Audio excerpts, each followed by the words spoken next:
Lalu, kapan ya penggunaan di seharusnya dipisah dan di seharusnya disambung? Nah, untuk menjawab pertanyaan tersebut, yuk kita simak penjelasan singkat berikut ini.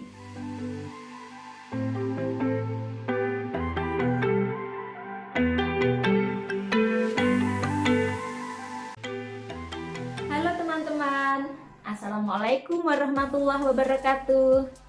Jumpa lagi dengan saya dalam diskusi santai yang akan membahas tentang serba-serbi dalam belajar bahasa Indonesia. Pernah nggak sih kalian menemukan tulisan-tulisan seperti ini di sekitar kita? Nah, menurut kalian, mana sih tulisan-tulisan tersebut yang sudah menggunakan ejaan bahasa Indonesia yang tepat ya? Lalu, kapan ya penggunaan di seharusnya dipisah dan di seharusnya disambung? Nah, untuk menjawab pertanyaan tersebut, yuk kita simak penjelasan singkat berikut ini. Pada kesempatan kali ini, kita akan membahas mengenai perbedaan penggunaan di sebagai imbuhan atau awalan dan penggunaan di sebagai kata depan.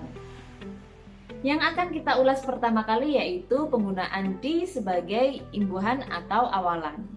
Di yang berfungsi sebagai awalan atau imbuhan harus ditulis serangkai dengan kata kerja yang mengikutinya. Nah, penggunaan di yang ditulis serangkai dengan kata kerja yang mengikutinya tersebut akan membentuk kata kerja pasif. Seperti yang bisa kita lihat pada contoh-contoh berikut ini. Nah, pada contoh 1, contoh 2, dan contoh 3 terdapat penggunaan di sebagai awalan atau imbuhan yang melekat pada kata lakukan, susun, dan jual. Nah, kata dilakukan, disusun, dan dijual tersebut bisa kita ubah menjadi kata kerja aktif seperti melakukan, menyusun, dan menjual.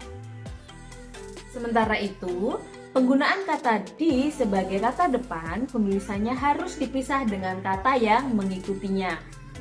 Perlu kalian ketahui, kata depan dalam bahasa Indonesia itu ada 3, yakni di, ke, dan dari, yang semua penulisannya harus dipisah dengan kata benda yang mengikutinya.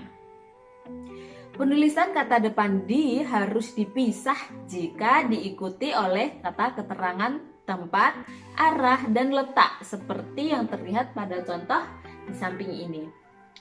Nah, pada contoh kalimat 1, kalimat 2, dan kalimat ketiga terlihat penggunaan di sebagai kata depan yaitu di jalan, di atas, dan di sebelah yang semua penulisannya harus terpisah. Begitu ya.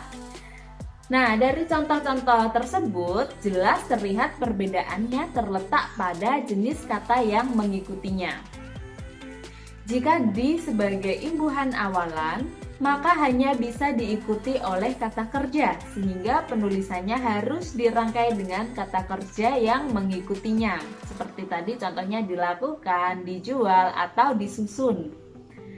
Sedangkan jika di sebagai kata depan, maka hanya bisa diikuti oleh kata benda atau nama tempat, dan penulisannya harus dipisah dari kata benda yang mengikutinya.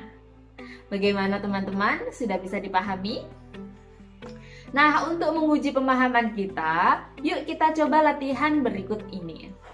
Manakah penulisan di yang harus ditulis serangkai dan manakah yang tulisannya harus terpisah ya? Tuliskan jawaban kalian di kolom komentar ini. Demikian diskusi kita kali ini. Tunggu diskusi tentang serba-serbi dalam belajar bahasa Indonesia selanjutnya. Terima kasih. Wassalamualaikum warahmatullahi wabarakatuh.